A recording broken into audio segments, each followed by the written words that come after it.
మన ప్రభు అయిన యేసుక్రీస్తు నామంలో మీ అందరికి కూడా నా హృదయపూర్వకమైన వందన తెలియజేస్తున్నాను. అందరికీ వందనాలు. దేవునికి స్తోత్రం కలుగును గాక. దేవుని యొక్క వాక్యాన్ని విందాము. కీర్తనల గ్రంథం 137వ కీర్తన 5వ వాక్యము 6వ వాక్యం నేను చదువుతాను. యెరూషలేమా, నేను నిన్ను మరచిన ఎడల నా కుడి చేయి తన నేర్పును మరచును గాక. నేను నిన్ను జ్ఞాపకము చేసుకొని ఎడల నా ముఖ్య సంతోషం కంటే నేను యెరూషలేమును హెచ్చుగా ఎంచని ఎడల నా నాలుక నా అంగిటిని అంటుకొనును గాక. ఆమేన్, హల్లెలూయా. దేవుడి చోట యెరూషలేమును చూస్తూ అంటున్నాడు, యెరూషలేమా, నేను నిన్ను జ్ఞాపకము చేసుకొనని ఎడల నా కుడి చెయ్యి తన నేర్పును మరచును గాక. నా కుడి చెయ్యి తన నేర్పును మరచును గాక. ప్రియమైన దేవుని బిడ్డలారా, మీలో ఎవరైనా సరే ఒక నెల రోజులు కానీ 2 నెలలు కానీ మీ కుడి చేతితో ఏ పని చేయలేదనుకోండి, ఒక 3 నెలల తర్వాత మీ ముందుకి ఒక పండు కానీ ఒక భోజనం ప్లేట్ కానీ తెస్తే మీరు ఏ చెయ్యి పెడతారు? ఆ ప్లేట్లో ఏ చెయ్యి పెడతారు? కుడి చెయ్యి పెడతారా, ఎడమ చెయ్యి పెడతారా? కుడి చెయ్యే పెడతాం. దేవుడు ఇక్కడ ఎలాంటి వాగ్దానం చేస్తున్నాడంటే, యెరూషలేమా అంటున్నాడు. అక్కడ యెరూషలేము, ఈరోజు ఈ యెరూషలేము ఎవరంటే యేసు రక్తంతో కడగబడిన మీరే. దేవునికి స్తోత్రం కలుగును గాక. యేసు రక్తంతో కడగబడిన మీరే యెరూషలేము. మీరు ఈరోజు ఎక్కడికి వచ్చారో తెలుసా? దేవుని సన్నిధిలోకి వచ్చారు. ఈ దేవుని సన్నిధి పేరేంటో తెలుసా? యెరూషలేము. చప్పట్లు కొట్టి ప్రభువు హల్లెలూయా. మీరు యెరూషలేములోకి వచ్చారు.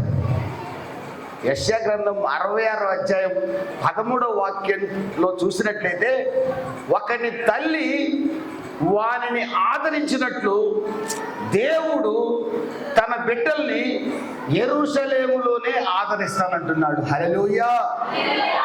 ఒకరి తల్లి బిడ్డను ఎలా ఆదరిస్తుందో దేవుడు తల్లి కంటే ఎక్కువగా నా మందిరంలోకి అడుగుపెట్టిన నా బిడ్డల్ని నేను ఆదరిస్తానని వాగ్దానం చేస్తున్నాడు. హల్లెలూయా.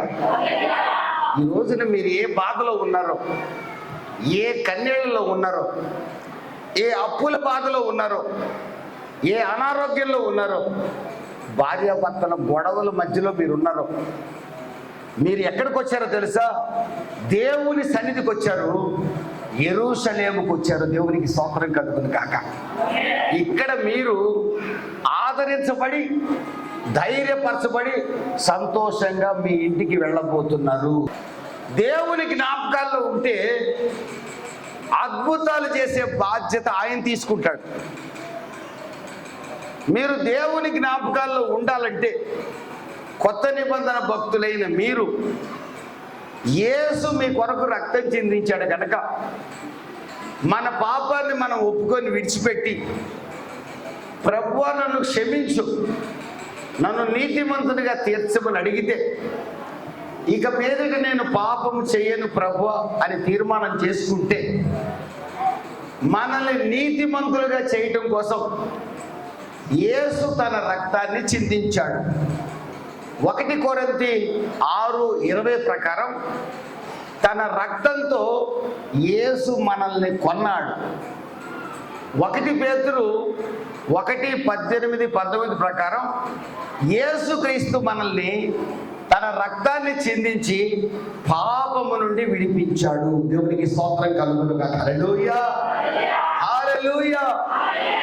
పాపి మీదకి రావాల్సిన దేవుని శిక్ష మన మీదకి రాకుండా యేసే మన శిక్షను భరించాడు. సిలువలో ఆయన పాప ముద్దగా మారాడు. ఎందుకు ప్రభువా? ఇంత ఘోరమైన శిక్ష భరించావంటే నిన్ను నీతిమంతునిగా చేయడానికేరా అంటున్నాడు ప్రభువు నాతో మీతో. దేవునికి స్తోత్రం కలుగును గాక. మనల్ని నీతిమంతులుగా చేయడం కోసం యేసు శాపగ్రస్తుడయ్యాడు. నీతిమంతులమైన మనము హెబ్రీయులకు రాసిన పత్రిక 2వ అధ్యాయం 3-4 వాక్యాలు రాసింది, ఇంత గొప్ప రక్షణ కాపాడుకోండి అని రాసింది. దేవుడు మనకి తన రక్తాన్ని చెల్లించి రక్షణ అనే కిరీటాన్ని మన తల మీద పెట్టాడు. మీ అందరి తలల మీద కూడా ఒక కిరీటం ఉంది, మీరు చూసుకోండి కావాలంటే. ఆ కిరీటం ఎవరికి కనపడదు, దేవుడికి మాత్రమే కనపడుతుంది. నా తల మీద కూడా ఒక కిరీటం ఉంది. ఆ కిరీటం పేరు రక్షణ కిరీటం. చెప్పండి కొట్టి ప్రభువు నామమున ఆమేన్, హల్లెలూయా. సహోదరి సహోదరుడా, అక్క అన్న చెల్లి, మీ తలల మీద ఒక కిరీటం దేవుడు పెట్టాడు. ఎవరి తల మీద ఉందో తెలుసా కిరీటం? పాపాన్ని ఒప్పుకొని విడిచిపెట్టి యేసు రక్తంతో కడగబడి తండ్రి కుమార పరిశుద్ధాత్మ నామంలో బాప్తిజం పొంది ఇక మీదట పాపము చెయ్యను. ఒకవేళ చిన్న పాపం ఏదైనా మనలో వచ్చినా ప్రభువా నన్ను క్షమించమని మనం అడుగుతూ ఉంటే, ఎప్పటికప్పుడు ప్రభు దగ్గర క్షమాపణ పొందే మనసు మీకుంటే, అలాంటి మనుషులు ఎవరైనా మనలో ఉంటే మీ అందరి తలల మీద కూడా రక్షణ కిరీటం ఉంది. మొట్టమొదట ఆదికాండం 37వ అధ్యాయంకి వెళ్దాం. అక్కడ యోసేపు ఉన్నాడు. యోసేపుకు దేవుడు కలల ద్వారా మాట్లాడాడు.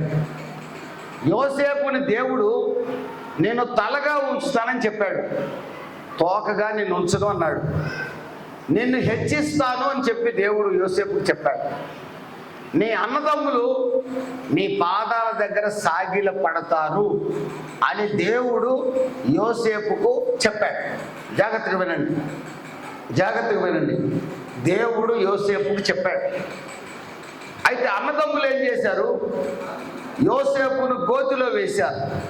అన్నదమ్ములు యోసేపును గోతిలో వేశారు. అంతేకాకుండా అన్నదమ్ములు యోసేపుని ఇష్మాయేలీలకు అమ్మేశారు, వ్యాపారస్తులకు అమ్మేశారు. వాళ్ళు తీసుకుపోయి ఐగుప్తు దేశంలో ఫరో యొక్క అధికారి అయిన పోతీఫరుకు అమ్మేశారు. యోసేపు 17 సంవత్సరాల వయసు, అందగాడు. పోతీఫర్ ఇంట్లో ఎప్పుడైతే యోసేపు అడుగు పెట్టాడో, యోసేపు ఎవరో కాదు, మీరే. చప్పట్లు కొట్టి ప్రభు నామాన్ని కనపడతారు. హల్లెలూయా. యోసేపు ఎవరో కాదు అక్క, మీరే యోసేపు. ఆ ఇంట్లో అడుగు పెట్టిన వెంటనే దేవుడు ఆ ఇంటిని ఆశీర్వదించడం ప్రారంభించాడు.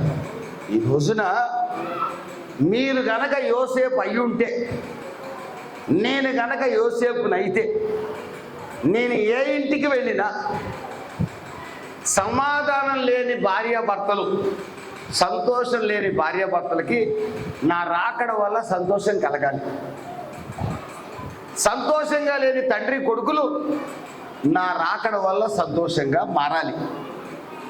హాస్పిటల్లో వ్యాధి అనుభవిస్తున్న ఒక వ్యక్తి యోసేపునైనా నేను అడుగు పెట్టిన వెంటనే అతడు వ్యాధితో ఉన్నా కూడా సంతోషంగా నవ్వేవాడిగా మారాలి. చప్పట్లు కొట్టి ప్రభు నామానికి హల్లెలూయా, హల్లెలూయా. యోసేపు వచ్చాడు రా నా ఇంట్లోకి, నా హాస్పిటల్ బెడ్ దగ్గరకు వచ్చాడు. యోసేపు వచ్చాడు, ఇంకా నాకేం భయము, యోసేపుకు తోడున్న దేవుడు నాకు కూడా తోడుంటాడు. ఆమేన్, హల్లెలూయా అనే ఆలోచన మీరు అడుగుపెట్టిన కుటుంబంలో రావాలి. ఒక అక్క అడుగుపెట్టింది ఒక కుటుంబంలోకి. ఆ అక్క అడుగుపెట్టినప్పుడు ఆ ఇంట్లో పిల్లోడు లేడు, మగోడు లేడు, ఆడపిల్ల మాత్రమే ఉంది. సంసారం చేసుకుంటున్నారు. 30 సంవత్సరాల వయసు, పిల్లలు పుట్టలేదు. ఈ ఆంటీ ఇతడు దుర్మార్గులంతా ఆంటీలు. ఈ ఆంటీ ఏం చేసిందంటే, ఎస్తేరమ్మ పెళ్ళి అన్నాళ్ళైనది అడిగింది. మళ్ళీ హిందువుల ఇళ్ళకి వెళ్ళలా, క్రైస్తవులు ఇంటికి వెళ్తేనే కదా టీ ఇచ్చేది. హిందువుల ఇళ్ళకి వెళ్తే ఏమిస్తారు నీకు? మొఖాన పేడ నీళ్ళు కొడతారు. క్రైస్తవుల ఇళ్ళకే వెళ్ళింది. ఎస్తేరమ్మ బాగున్నావా అన్నది. బాగున్నాను ఆంటీ అన్నది. బావి దగ్గర పరిచయం ఆంటీ. నీళ్లు తోడుకోవడానికి పోయినప్పుడు పల్లెటూరులో బావి దగ్గర పరిచయము. పిల్లలు లేరా అన్నది. లేరా అంటే నీకు తెలుసుగా, ఎన్నాళ్ళైంది పెళ్ళై? 4 ఏళ్ళైంది పెళ్ళై. అవును కానీ మీ ఆయన పేరు ఏంటి? మీ ఆయన పేరు ఏదో పేరుంది, నోరు తిరగట్లేదు అనింది. మా ఆయన పేరు అబ్రామా ఆంటీ అన్నది. అబ్రామ్ కదా, అక్కడ కనపడ్డాడు అన్నది. ఎక్కడ కనపడ్డాడు? ఏ ఇంట్లో అందమైన ఆడపిల్లలు ఉన్నారో అక్కడ కనపడ్డాడని ఈ ఆంటీ చెప్పింది. కానీ అబ్రామ్ ఏ రోజు కూడా ఆ ఇంటి వైపులకి వెళ్ళాల. పాపం అబ్రామ్ చాలా మంచోడు. ఎస్తేరు కూడా చాలా మంచిదే. భర్త మీద ఎలాంటి అనుమానం లేదు, భార్య మీద అబ్రామ్ కూడా అనుమానం లేదు. ఆంటీ వచ్చింది, మీ ఆయన ఆ మూల మీద కనపడ్డాడని చెప్పింది. ఆ మూల మీద బండి పెట్టుకొని ఎవరో స్నేహితులు వస్తారని ఉండొచ్చు. కానీ ఆంటీ ఎలాగ బోధించింది తెలుసా? ఆ ఇంట్లో 2 ఆడపిల్లలు ఉన్నారు, వాళ్ళని చూడటానికేనేమో అంతసేపు ఉన్నాడు అన్నట్టుగా అనుమానం క్రియేట్ చేసింది. అయిపోయింది. బయటకు వచ్చింది, కాఫీ తాగింది, బ్రూ కాఫీ తాగింది, బయటకు వచ్చింది. అబ్రహాం ఎదురయ్యాడు. ఎరా కొడక బాగున్నావా అనింది. బాగున్నాను అన్నాడు. ఎస్తేరు బాగుంది, ఇప్పుడే చూసి వచ్చాను అన్నది. బాగా మాట్లాడారా ఆంటీ అన్నాడు. మంచి మాటలు చెప్పండి ఆంటీ, కొత్తగా పెళ్ళైన వాళ్ళం కదా, మాకు తెలియదు అన్నాడు. చెప్పాల్సింది చెప్పాను లేరా అన్నది. ఇక లోపలికి వెళ్ళాడు. చెప్పాల్సింది చెప్పి వెళ్ళిపోయింది కదా ఆంటీ. ఆ ఇంట్లో నిప్పు పడింది. ఇక ప్రతిరోజు వాడు ఉద్యోగానికి పోతుంటే ఎస్తేరు తొంగి చూస్తుంది. ఆ మూల మీద ఆగుతున్నాడేమో, ఆడపిల్లలు చూస్తున్నాడేమో. ఆడది మనసులో కడుపులో పెట్టుకోదు. ఒకరోజు అడిగేసింది, నువ్వేంటి అక్కడ నిలబడి అమ్మాయిలను చూస్తున్నావు అంటాను. వాడు ఏనాడు చూడల పాపం. అడిగింది. మగవాడిని కొడితే ఒకరోజు అన్నాడు, వాడు నేను చూసేదే అన్నాడు. వాడు చూడలా, నాలాంటి మొండోడు వాడు. చూసేది అన్నాడు, చూడటం మొదలు పెట్టాడు. ఒకరోజు 2 అడ్రస్ లేకుండా వెళ్ళిపోయారు. జీవితాలు పాడు చేసే ఆంటీలు భక్తులే. ఆంటీల దగ్గర ఎర్రట్ట బైబిల్ ఉంటుంది, నల్లట్ట బైబిల్ ఉంటుంది. దొంగలు. ఎవడు బైబిల్ పట్టుకొని వస్తే వాడిని మీరు నమ్మొద్దు. ఆడోళ్ళు ముఖ్యంగా నమ్మొద్దు. బైబిల్ పట్టుకున్న అందరూ భక్తులు కాదు. మిమ్మల్ని నడిపించే మీ సేవకుడే మీకు మాదిరిగా ఉండాలి. చప్పట్లు కొట్టి ప్రభు నామాన్ని కనపరుస్తుంది. దేవునికి స్తోత్రం కలుగును గాక. హల్లెలూయా. యోసేపు పోతీఫర్ ఇంట్లో అడుగు పెడితే యోసేపుని బట్టి దేవుడు పోతీఫర్ కుటుంబాన్ని దీవించాడు. నీ కుటుంబమే దీవెనకరంగా లేదు, నువ్వు ఇంకొక ఇంటికి వెళ్ళి బైబిల్ పట్టుకొని వెళ్ళి అబ్బో స్తోత్రం స్తుతి అంటే ఏమొస్తుంది? నీ దరిద్రం అంతా ఆ కొంపకు వస్తుంది. వద్దు, మీకు దండం పెడతాను, వద్దు, చాలు. మన దరిద్రం మనతోనే ఉంచండి. ఎదుటికి దరిద్రం అంటనియొద్దు. ముందు నీ కుటుంబాన్ని బాగు చేసుకొని ఆ తర్వాత పక్కింటికి వెళ్ళు. బ్రూ కాఫీ తాగాలంటే డబ్బులు వేరే రకంగా సంపాదించుకోవచ్చు, వాళ్ళ కొంప కోల్చొద్దు. ఈ రోజున ప్రభు అంటున్నాడు, యోసేపు లాంటి వాళ్ళని నేను మరవలేను అంటున్నాడు. దేవునికి స్తోత్రం కలుగును గాక. హల్లెలూయా. యోసేపు లాంటి వాళ్ళని నేను మర్చిపోతాను అంటున్నాడు. యోసేపు అడుగు పెడితే పోతీఫర్ కుటుంబం ఆశీర్వదించబడింది. పోతీఫర్ భార్య యోసేపు మీద కన్నేసింది. యోసేపు పాపం చేయలా. యోసేపు దేవుని బిడ్డను నేను పాపం చేయను అన్నాడు. ఈ రోజున మీలో ఎవరైతే పాపం చేయమో, మా ప్రాణం పోయినా పాపం చేయమని తీర్మానం చేసుకుంటాడో దేవుడు మిమ్మల్ని మర్చిపోడు. చప్పట్లు కొట్టి ప్రభువు నామాన్ని కనపరుచుకుందాం. హల్లెలూయా. ఈరోజు దేవుడి జ్ఞాపకాల్లో ఉండాలంటే యోసేపు ఎక్కడ అడుగు పెట్టాడు అక్కడ ఆశీర్వదించబడింది. యోసేపు నేను పాపం చేయను అన్నాడు, జైల్లో వేస్తామనింది, వేయమన్నాడు. జైల్లో ఇద్దరు పరిచయం అయ్యారు, ఇద్దరికి కళ్ళు వచ్చాయి, వాళ్ళ కళల భావాలు చెప్పాడు. యోసేపు చెప్పినట్టుగానే కళ నెరవేరింది. కానీ మీరు ఆదికాండంలో మీరు చూసుకుంటే 40వ అధ్యాయం చివరిలో యోసేపును వారు మరచిపోయిరని రాసింది. ఆదికాండం 40వ అధ్యాయం 40వ అధ్యాయం 23వ వాక్యంలో రాయబడింది. అయితే పానదాయకుల అధిపతి ఉద్యోగం వచ్చినప్పటికి కూడా యోసేపుని జ్ఞాపకం చేసుకొనక అతన్ని మరచిపోయాను. ఫరో దగ్గర పనిచేసే ఇద్దరు ఉద్యోగస్తులకి కళ వస్తే కళ అర్థం యోసేపు చెప్పాడు. ఒకరితో చెప్పాడు నువ్వు చంపబడతావు అన్నాడు, వాడు చంపబడ్డాడు. ఇంకొకరితో చెప్పాడు నీకు ఉద్యోగం మరలా వస్తున్నాడు, వాడికి ఉద్యోగం వచ్చింది. చప్పట్లు కొట్టి ప్రభువు నామానికి హల్లెలూయా. వాడు ఏం చెప్పాడు తెలుసా? నాకు నువ్వు చెప్పినట్టుగా ఉద్యోగం వస్తే యోసేపు నిన్ను మర్చిపోను, రాజుగారికి నీ గురించి చెప్తాను అన్నాడు. కానీ అక్కడ ఏం రాస్తుంది? పానదాయకుల అధిపతి యోసేపును మర్చిపోయాను. నీ భర్త నిన్ను మర్చిపోతాడు, నీ భార్య నిన్ను మర్చిపోద్ది, నీ తల్లిదండ్రులు నిన్ను మర్చిపోతారు. ఒక తల్లి బిడ్డ ఉందని మర్చిపోయి దాని మీద పడి చంపేసింది. బైబిల్లో 100 కేజీల మనిషి పక్కన బిడ్డ ఉన్నాడేమో చూసుకోవాలి, దానికి గురకబట్టింది. గురకబెట్టి నిద్రపోతా సోమరిపోతు మనిషి కదండి, ఇట్లా తిరిగింది. ఆ మనిషి బరువుకి బిడ్డ చచ్చిపోయాడు. అటువంటి దుర్మార్గులు ఆ రోజు ఉన్నారు, ఈ రోజు ఉన్నారు. ఆ దుర్మార్గుల్లో మీరు నేను ఉండకూడదు. ఆమేన్ హల్లెలూయా. ఆ దుర్మార్గుల్లో మీరు నేను ఉండకూడదు. మనం ఎవరమో తెలుసా? పరలోకానికి చేరాల్సిన వాళ్ళం. చప్పట్లు కొట్టి ప్రభువు నామాన్ని కనపరుస్తుంది. హల్లెలూయా. పానదాయకుల అధిపతి యోసేపును మర్చిపోయాడు. ప్రియమైన దేవుని బిడ్డలారా, దేవుడు ఏం చేశాడు తెలుసా? వీడు మర్చిపోయాడని చెప్పి దేవుడు మర్చిపోలా. దేవుడు ఏం చెప్తున్నాడు? యెరూషలేమా, నేను నిన్ను మరచిన ఎడలో నా కుడి చెయ్యి తన నేర్పు మరచును గాక. యోసేపు, ఎవరు మరచినా నేను నిన్ను మరవను. తల్లి మరచినా నేను నిన్ను మరవను. నా అరచేతుల్లో నేను చెక్కి ఉన్నాను. నీ తల్లి మరుస్తుందేమో, నేను నిన్ను మరవను. తల్లి కంటే ఎక్కువగా నిన్ను ప్రేమిస్తానంటున్నాడు ప్రభు. దేవునికి స్తోత్రం కలుగును గాక. దేవుడు మర్చిపోకుండా ఉండాలంటే నువ్వు పాపం చేయకుండా జాగ్రత్తగా ఉండాలి. అప్పుడే నువ్వు ఎక్కడ అడుగు పెట్టినా ఆ కుటుంబం ఆశీర్వదించబడుతుంది, నీ కుటుంబం కూడా ఆశీర్వదించబడుతుంది. చప్పట్లు కొట్టి ప్రభువు నామాన్ని కనపరుస్తున్నా.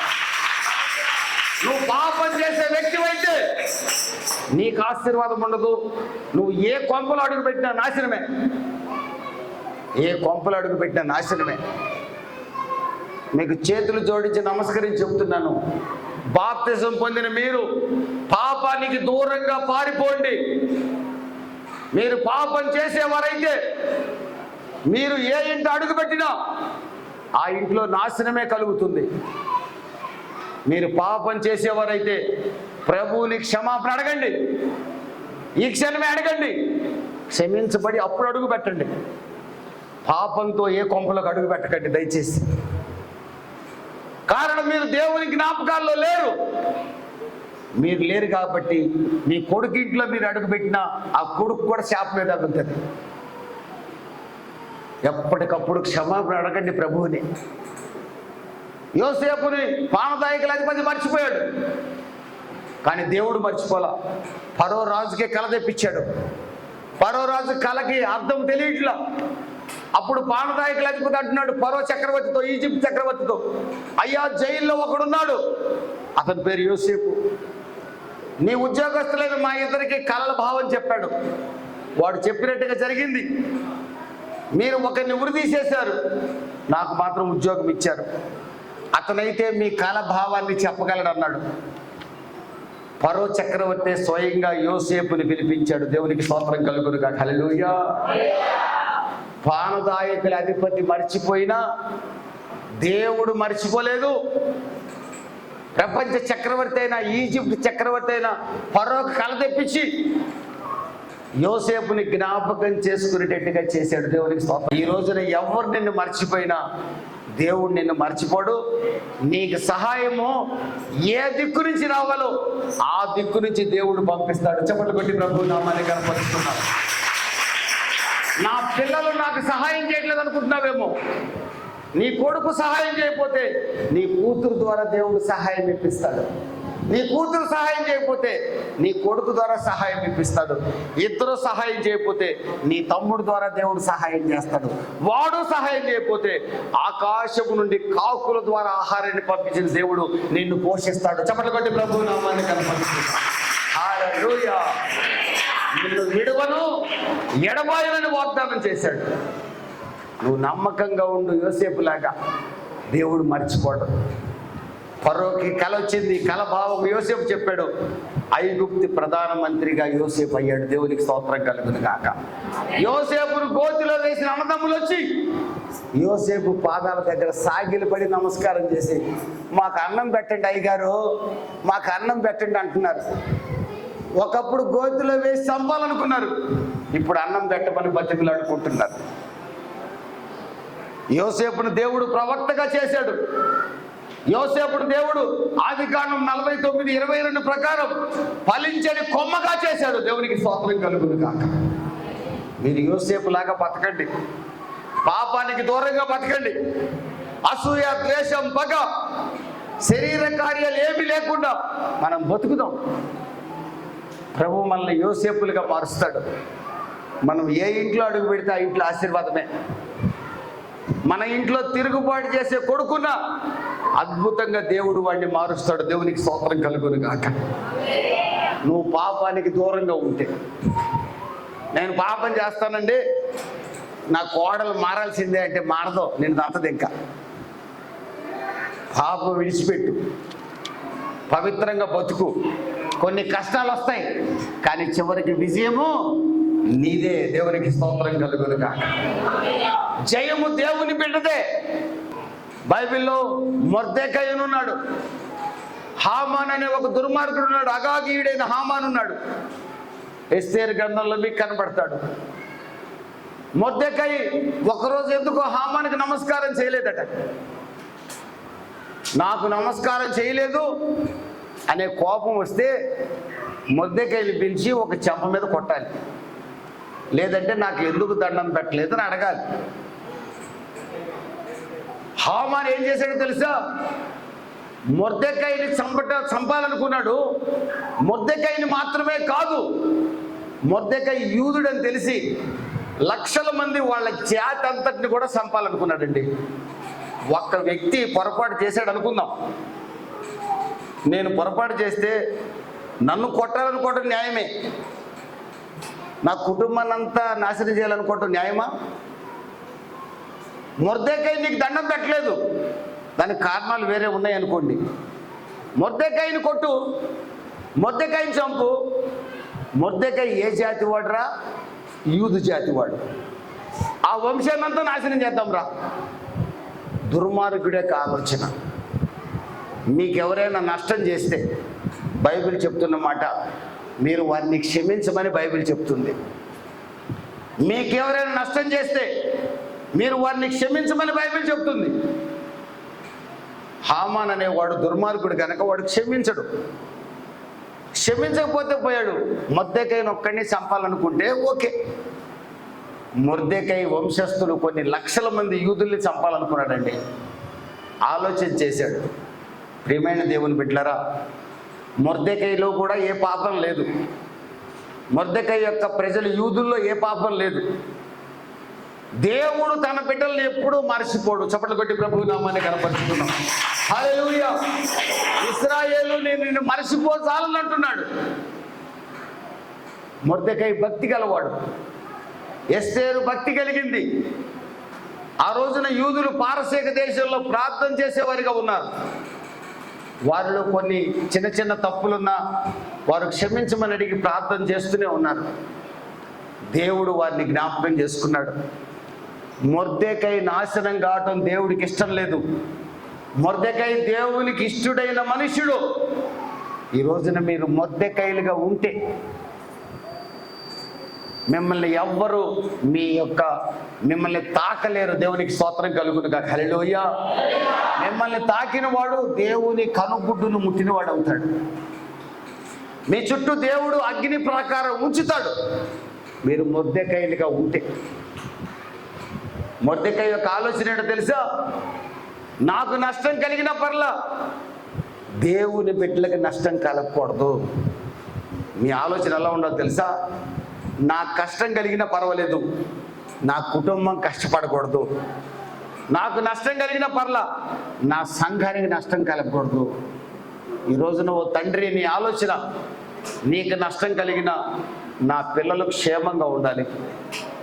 తల్లి, నీ ఆలోచన నాకు కష్టం కలిగిన నా పిల్లలు, నా భర్త క్షేమంగా ఉండాలి. ఈ ఆలోచన ఎంతమందికి ఉంది చెప్పండి? ఒక ఆడ మనిషి అంటుంది, నాకు వచ్చింది రోగం, నా బాధ నీకేం తెలుసు, నీకు వస్తే బాగుండేది ఆ రోగం అంటుంది మొగుడిని.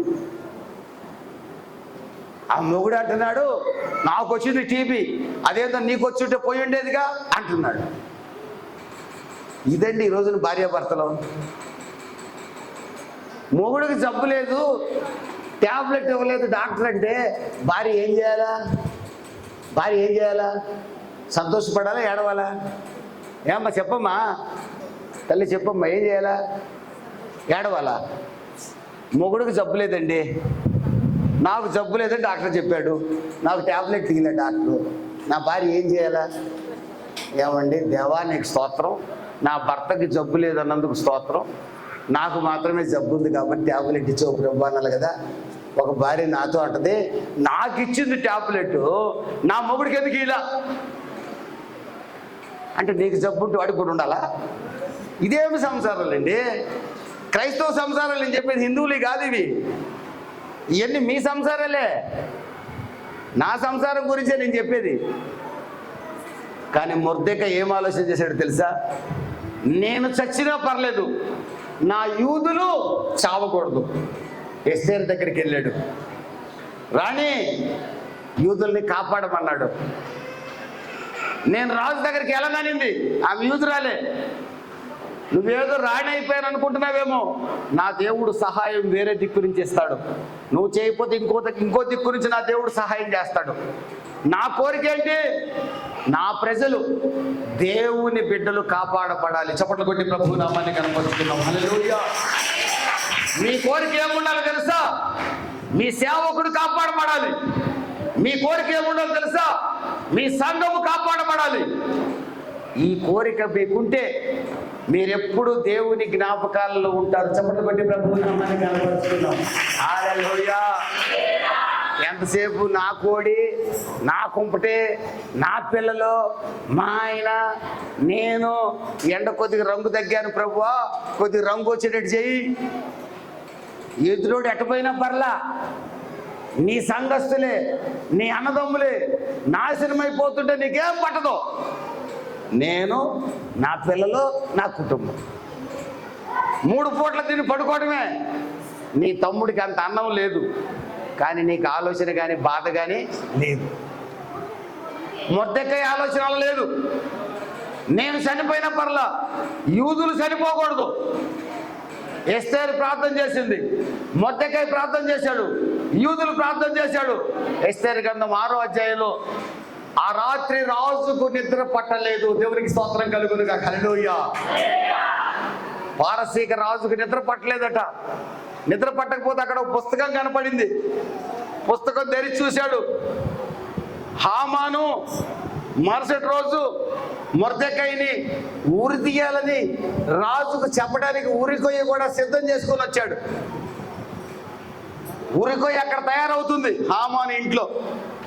అతని భార్య అయిన జరేషు, అతని బావమరిది హామానును మొర్దెకైని ఉరితీయించడానికి ఊరికొయ్య తయారు చేశారు. సంతోషంగా నా భార్య థ్యాంక్స్ అని చెప్పి భార్యకు ముద్దు పెట్టి పడుకున్నాడు. హామాన్ గారు రేపు పొద్దున నా శత్రువుని చంపేస్తున్నానని చెప్పి. దేవుడు ఏం చేశాడు తెలుసా? మొర్దెకైని మర్చిపోలేదు. చప్పట్లు కొట్టి ప్రభు నామాన్ని కనపరుస్తున్నాం. నీ సేవకుడు కొరకు మీరు ప్రార్థన చేస్తే దేవుడు మిమ్మల్ని మరవడు. మీ బంధువుల కొరకు మీరు ప్రార్థన చేస్తే దేవుడు మిమ్మల్ని మరవడు.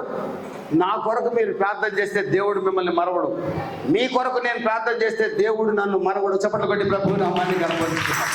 హల్లెలూయా. మీ కొరకే మీరు ప్రార్థన చేసుకుంటే దేవుడు మిమ్మల్ని మర్చిపోతాడు. మీ కొరకు మాత్రమే మీరు ప్రార్థన చేసుకుంటే దేవుడు మిమ్మల్ని మర్చిపోతాడు. దేవుడు మరవకుండా ఉండాలంటే మొర్దెకైలాగా, ఎస్తేరులాగా తమ జాతి కొరకు ప్రార్థన చేశారు. మీరు మీ సంఘము కొరకు ప్రార్థించబద్దులై ఉన్నారు. మీ గ్రామం కొరకు, మీ పట్టణం కొరకు, మీ దేశం కొరకు, చివరిగా మీ కొరకు మాత్రం ప్రార్థన చేయాలి. దేవునికి స్తోత్రం కలుగును కాక. అప్పుడు దేవుని జ్ఞాపకాల్లో మీరుంటారు. మొర్దెకై తన కోసం ప్రార్థన చేయలే. తను చావడానికి సిద్ధపడ్డాడు. నా ప్రజలైన యూదులు చావకూడదు ప్రభువా. దేవుడు అతని ప్రార్థన ఆలకించాడు. రాజుకు నిద్ర పట్టకుండా చేశాడు. ఎందుకు పట్టలేదు? ఆ రాత్రి రాజు ఎంత తాగినా ఎక్కలేదంట. అక్కడ పుస్తకం ఉంటే చదివితే ఎప్పుడో 10 సంవత్సరాల క్రితం ఈ మొర్దెకై అనేవాడు రాజును చంపాలని ఇద్దరు ప్లాన్ చేశారంట. ఆ ప్లాను మొర్దెకై విని రాణి అని ఎస్తేరు చెప్పాడంట. ఎస్తేరు రాజుకు చెప్పిందట. రాజు ఎంక్వైరీ చేపిస్తే నిజమేనంట, వాళ్ళిద్దరూ రాజును చంపాలనుకున్నారట. అప్పుడు రాజు వాళ్ళిద్దరిని పట్టుకొని ఉరేశాడు. రాజు చావకుండా కాపాడింది ఎవరు? 10 ఏళ్ల క్రితం మొర్దెకై. కానీ మొర్దెకై ఏ బహుమానం ఇవ్వాల? రాజు తన ప్రాణాన్ని కాపాడిన వాడికి బహుమానం ఇవ్వాలి కదా, ఇవ్వాల. దేవుడు ఏం చేశాడు? మొర్దెకైని ఒకటి చంపాలనుకుంటే, మొర్దెకైని మాత్రమే కాదు యూదులందరినీ చంపాలనుకుంటే, ఆ రాత్రి రాజుకు నిద్ర పట్టకుండా చేసి రాజ్య సమాచార గ్రంథాన్ని చదివేటట్టుగా దేవుడు చేశాడు. ఆ గ్రంథంలో ఇది రాసి ఉంది. అప్పుడు పక్కన ఒకడు ఉంటే, మొర్దెకై అనేవాడు నా ప్రాణం కాపాడాడు కదా, అతనికి మనం ఏమన్నా సన్మానం చేశామా అని అడిగాడు. చేయలేదండి అన్నాడు. అయితే అతనికి సన్మానం చేయాలా? హామాన్ అనేవాడు ఎక్కడున్నాడు అన్నాడు. హామాను తలుపు దగ్గరే ఉన్నాడండి అన్నాడు. హామాన్ ఎలా వచ్చాడు? ఉరికొయ్యి తీసుకొని వచ్చాడు. మొర్దెకైని రాజుకు చెప్పి ఉరేపిద్దామని. రాజు హామాన్ని పిలిచి, హామాను, నా ప్రాణాన్ని ఒకడు కాపాడాడు.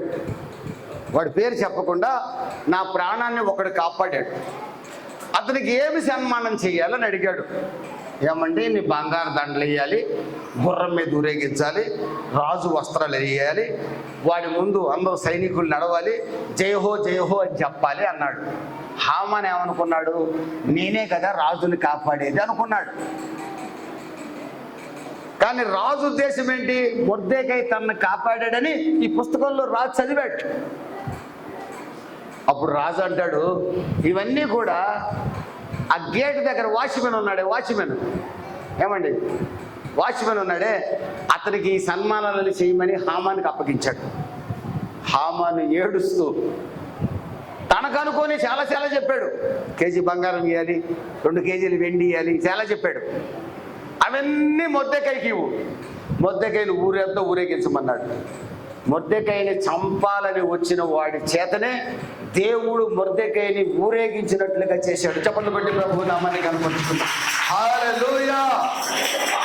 మీ మీద కుట్ర చేసిన వాడే మీ కాళ్ళు పట్టుకునే విధంగా దేవుడు చేస్తాడు.